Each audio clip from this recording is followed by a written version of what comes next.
Halo, Bola Supporter. Balik lagi di segmen apa ini? Segmen Bincang-Bincang Liga Italia. Disingkat. BBLI. Bersama saya Hasan. Saya Zaki. Nah, kami berdua dari kanal internasional ya. Iya. Seperti judulnya Bincang-Bincang Liga Liga Italia. Italia. Kali ini kami akan membahas Giornata 20. lebih tepatnya dua pertandingan yang sangat menarik ya. Antara dua raksasa Serie A. Ya, ada AC Milan dan Juventus. Nah, yang pertama kita bahas ke AC Milan dulu. AC Milan melawan Sassuolo, Iya. bermain di San Siro. Nah, ini pasti bertanya-tanya, pasti menang karena Sassuolo kan lagi di peringkat 16 ya. AC Milan di peringkat kedua. Otomatis Milan diunggulkan, akan tetapi secara di luar dugaan. Berapa skornya Mas Zaki? 5-2. Menang Sassuolo ya. Sungguh-sungguh menurut saya keterlaluan sih. Gak tahu kenapa ya AC Milan dalam 3 laga ini, 3 laga terakhir di semua kompetisi di Liga Italia sama Piala Super Italia kemarin itu selalu kalah. Jadi ini adalah pertama kali AC Milan mengalami kekalahan dalam 3 laga beruntun sejak September 2019. Yang kekalahan pertama itu waktu lawan Inter Milan ya, yang di Piala Super Italia kalah 3-0. 3-0. Terus kemarin dihancurkan Lazio 4-0. Ini dihancurkannya lebih parah lagi sama tim yang berjuang keluar dari zona degradasi sama Sassuolo. Dan di kandang lagi. Ya, itu agak Agak- memalukan, bukan agak memalukan ya, justru memalukan ya. Iya. Di saat mereka jadi pesaing terdekatnya Napoli untuk meraih Scudetto musim ini, malah mereka terpleset 2 kali dan nggak tanggung-tanggung, keplesetnya terbantai. Iya, kebobolan 9 gol cuma bisa mencetak 2 gol. Nah, gitu. Jadi kayak benar-benar ya mainnya hancur-hancuran lah. Wah, hancur-hancuran kayak apa ya? Mainnya nggak banget lah pokoknya lah. Mainnya malam ini tadi melawan Sassuolo memang menurut saya juga kurang banget, apalagi di sisi kiri pertahanan AC Milan itu ya Theo Hernandez yang selalu telat mundur, sehingga Domenico Berardi itu benar-benar Ya. berhasil mengacak-acak lini Dari- pertahanan AC Milan gitu loh. Dari 5 gol itu ada 3 gol yang lewat kebobolannya kan dari sisi kiri Iya. pertahanan AC Milan kan ya. Dan Berardi benar-benar jadi bintang di laga itu gitu loh. Cetak berapa ya? 2 assist atau 3 assist ya, lupa saya. Sama 1 gol Domenico Berardi. Jadi benar-benar 3 assist golnya siapa itu? Mateus Henrik itu di gol kelimanya Sassuolo, sama 2 gol awal Sassuolo dan 1 golnya dia menit 30 itu dia berkontribusi dalam 4 gol Sassuolo.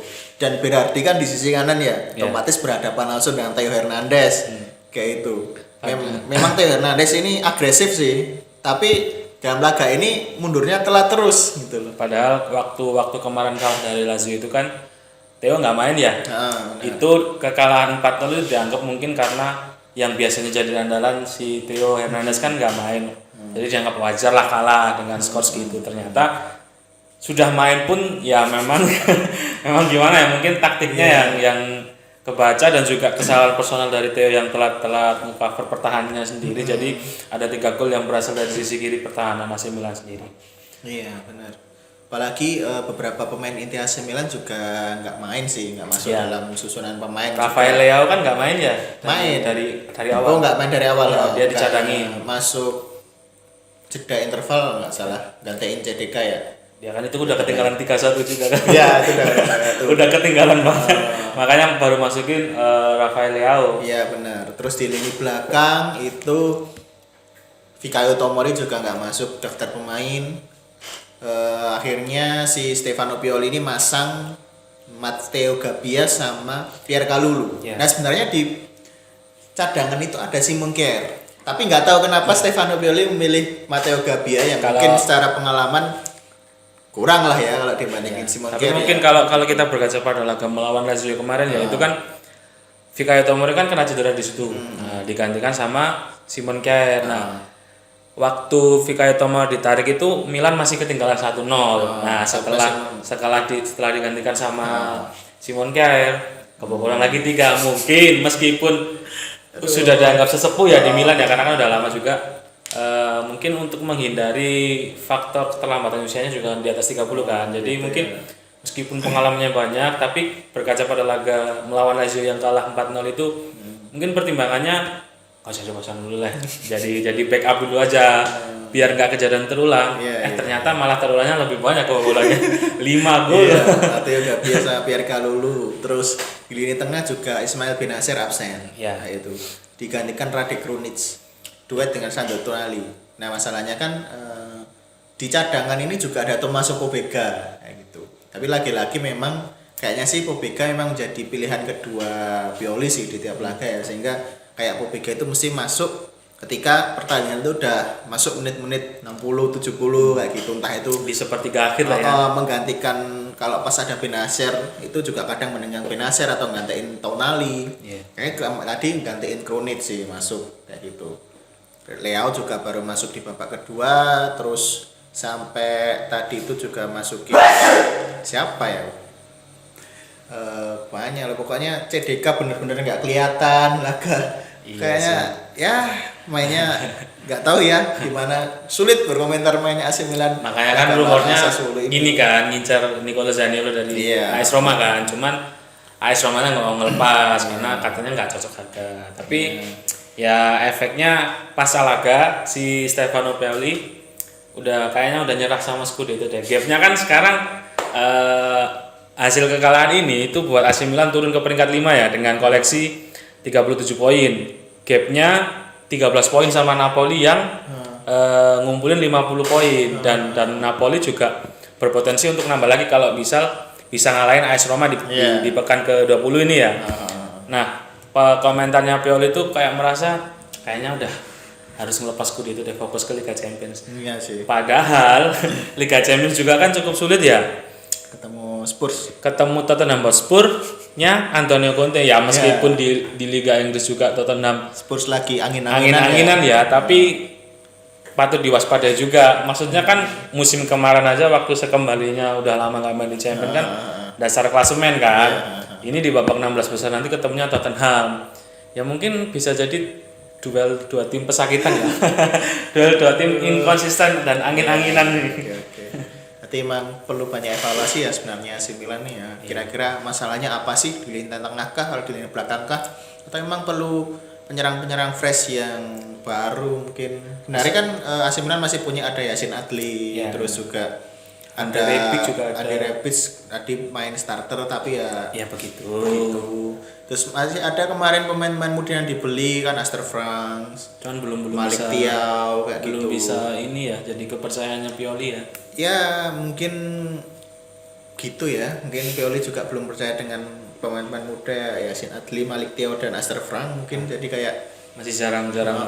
Divock Origi juga sering dimainkan sebagai cadangan kayak gitu. Junior Mesias yang musim lalu bagus juga musim ini juga agak kurang konsisten ya performanya. Jadi kayak banyak sih sebenarnya PR-nya AC Milan. Kayak gitulah. Ini udah kena skandal kemarin, mainnya aut-autan. Nah itu kan banyak banget PR-nya. Cocok deh kayaknya deh sama Juventus deh. Wah ya Juventus ini. Juventus, kita masuk ke Juventus. Kita bahas Juventus meskipun tidak separah AC Milan kalahnya, tetapi ya tetap sama-sama kalah. Juventus kalah 0-2 dari AC Monza ya. Di mereka itu kan habis kena pengurangan 15 poin nih. Terus setelah pengurangan 15 poin, mereka imbang lawan Atalanta 3-3. Nah, sekarang kalah 0-2 lawan AC Monza. Kira-kira apa penyebabnya ya? Gak tahu ya. Cuma emang sebenarnya Juve kan sempet tuh main bagus ya, walaupun menang cuma 1-0 tapi nggak terkalahkan dalam 8 pertandingan. 8 pertandingan dan sebelum akhirnya ketemu Napoli. Clean sheet juga kan mereka nggak kebobolan. Sebelum akhirnya ketemu Napoli kalah 5-1 waktu itu di pekan ke-18. Pekan 18 kalah sama Napoli 5-1. Semenjak itu belum pernah menang lagi di 3 laga. Walaupun di Coppa Italia kemarin ketemu Monza menang 2-1. Tapi di Liga Italia dalam 3 laga terakhir Liga Italia ini Juventus juga belum menang dan udah kebobolan 10 gol dalam 3 laga. Jadi lawan Napoli itu kalah 5-1, lawan Atalanta itu imbang 3-3, Ya, terus kalah dari Monza yang terakhir ini 0-2. Tapi kan sebetulnya kalau kita lihat performa Juventus kan dari awal musim si Allegri kan juga dilakukan banyak yang sudah saatnya Allegri out kan kayak Zidane, Conte, bahkan Pochettino juga masuk radar klub kan untuk menggantikan Allegri. Cuman ya gara-gara performa yang 8 menang beruntun itu kan banyak yang melabeli Juventus ini perasaan kemarin baru di papan tengah kok. Kan sebelum lawan Napoli itu kan mereka 8 kali kemenangan beruntun itu langsung menyodok ke 3 besar kan. Padahal sebelumnya di peringkat 6 atau peringkat 7 naik turun di situ meskipun masih di zona Eropa. Cuman sejak 8 kemenangan beruntun sebelum lawan Napoli itu wah Allegri nggak jadi out nih berarti nih. Karena kan menang terus, ternyata ketika ketemu Napoli ya hancur juga gitu. Kalahnya 5-1 nggak tanggung-tanggung. Dan kayaknya sih Juventus sepertinya punya PR di lini depan kayaknya sih ya. Karena dari 8 menang beruntun aja itu menangnya cuma 1-0, 1-0, 2-1 kayak gitu. Dan rata-rata juga yang kadang saat menang 1-0 yang cetak gol itu back Danilo. Kadang Alessandro kayak gitu. Kadang gelandang Rabiot. Baru bisa cetak lebih dari 1 gol itu ya waktu yang imbang lawan Atalanta itu 3-3. Sebelumnya kan ya menangnya tipis-tipis ya. Jadinya dan kayaknya yang kalau dianggap pemain depannya perform banget itu cuman Angel Di Maria ya. Pemain-pemain kayak Leposti, terus Vlahovic dan pemain-pemain depan lainnya seperti hilang di telan bumi ya. Iya, apalagi yang tadi pas ngelawan Monza itu mereka sebenarnya banyak loh membuka peluang loh ya. Sekitar 22 tembakan, 8 on target, tapi nggak ada satu pun yang cetak gol. Ya walaupun di luar penampilan kiper Monza ya, Michel Di Gregorio yang bagus ya, emang bagus. Cuma ini kan kayaknya jadi catatan tersendiri gitu loh bagi Allegri kalau ya mereka punya masa di lini depan, apalagi Vlahovic yang katanya dulu diharap-harapkan jadi penggantinya Cristiano Ronaldo gitu. Ternyata ya bagusnya cuman paruh pertama musim aja ya. Ya pokoknya setelah Piala Dunia itu dia kayak ini main gak sih sama Juve? Jadinya tuh kayak jarang main juga. Iya, makanya dia aja masuk menit berapa ya lupa. Makanya kan udah jalan jadi starter karena waktu di Barca jadi starter ya kontribusi gol dan asisnya juga sedikit. Bahkan sampai-sampai Allegri lebih percaya Moiskin daripada Vlahovic ya itu. Notabene Moiskin yang sering pindah-pindah klub dan juga jarang main konsisten di tiap klub kayak gitu. Padahal kalau kita berkaca pada musim lalu yang di Fiorentina yang di paruh pertamanya ya sebelum pindah di Januari 2022 itu kan dia sempat saingan di top scorer kan sama Ciro Immobile dari Lazio kan. Jadi kayak penurunan banget di Juventus itu nggak bisa mengulangi performanya di Fiorentina, makanya jadi jarang main. Juventus juga mainnya gitu-gitu aja. Ini depannya benar-benar buntu sih. Kayaknya. Ini apalagi sekarang Juve peringkat 13. Gara-gara pengurangan 15 poin skandal keuangan kemarin. Udah kena skandal, kena pengurangan poin 15. Sedih sekali. Sekarang peringkat 13 di klasemen Liga Italia, bahkan di bawah Monza loh. Monza yang klub promosi yang sempat dulu awal-awal itu di zona degradasi, sekarang naik ke peringkat 11 di atasnya Juve ya. Kayaknya Juventus mending degradasi sekarang daripada kayak kasus Calciopoli. Iya, mending sekalian degradasi karena pengurangan poin. Jadi memang berbenahnya nggak hanya dari manajemen tapi dari juga permainan taktik, daripada kalah terus-terusan ya. Kan jadinya kayak ibaratnya itu kan kayak udah jatuh ketimpa tangga kan, udah dapat pengurangan poin, main di liga juga belum menang sejak kalah dan permainannya juga angin-anginan. Jadi kayak kesannya tuh ya meskipun mungkin bagi Juventus ini bakal tetap menonton ya, namanya juga klub kecintaan ya, tetapi kan ya mau gimana ya. Kalau misalkan berbenah kan ya sekalian gitu loh. Jadi kan ya susah juga sih. Ya pokoknya dua klub Milan dan Juventus ini rada kacau ya. Iya. Setelah Piala Dunia ini benar-benar kacau sih, udah kena skandal. Padahal kan dua tim itu kan setelah Piala Dunia pokok akhir tahun ya. Itu kan ya ibaratnya menjadi pesaing terdekatnya Napoli.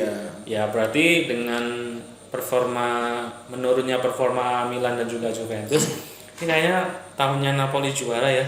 Ya langsung aja kasih Scudetto-nya ke Iya. Napoli mungkin. Udah lama loh, terakhir itu Pas kalau nggak salah ya musim 89-90 udah Iya. lama banget, berapa Lama dekade banget tuh, itu. hampir Lebih lama tiga dari dekade lebih. ya, lebih lama dari Liverpool. Waduh. Juara liganya. Ya kayak itulah. Kita lihat aja nanti kira-kira AC Milan sama Juve gimana perkembangannya. Terus kasus-kasus yang kemarin Ya. Juve katanya juga mau banding, AC Milan katanya juga tersandung skandal pengambil alihan klub itu. Ya kita tunggu aja kabarnya, sampai sekarang belum ada kabar terbaru sih. Ya semoga aja bisa ini ya, Juventus sama Milan naik lagi performanya, biar masa Napoli menang terus kan ya Nggak seru. nggak seru, jadinya nggak seru. Ya, ya. Oke, itu aja ya kita bahas tentang Liga Italia Malam di ini antara yang sorotan Juventus sama Monza kalah Ah. dan pembantaian Sassuolo kepada AC Milan. Ya, dan AC Milan pekan depan akan melawan Inter Milan. Oke, kita lihat. Derby della Madonnina lagi nih. Siapa nih yang bakal menang? Apakah Milan mampu bounce back bangkit setelah kekalahan Memalukan sih, kalian memalukan dari Sassuolo ya. ataukah justru Inter kembali bisa mengalahkan seperti di Piala Super Italia? Menang sih kayaknya. Nggak tahu lah. Saya Interisti. Saya dukung Inter. Oke, kita aja Bola Supporter. Jangan lupa untuk like, share, dan subscribe video-video di kanal YouTube bolasport.com dan baca-baca artikel di website bolasport.com ya. Banyak berita mengenai Liga 1, di kompetisi-kompetisi Eropa, Liga Spanyol, Liga Italia, dan masih banyak lagi. Dan besok Februari kita juga ada Liga Champions nih yang udah mulai. Liga Eropa juga dong. Iya, Liga Eropa, Conference League dan lain sebagainya yang mulai berjalan lagi. Tuh, kita aja Bola Supporter. Saya Zaki pamit undur diri. Saya Hasan. Terima kasih. Dadah.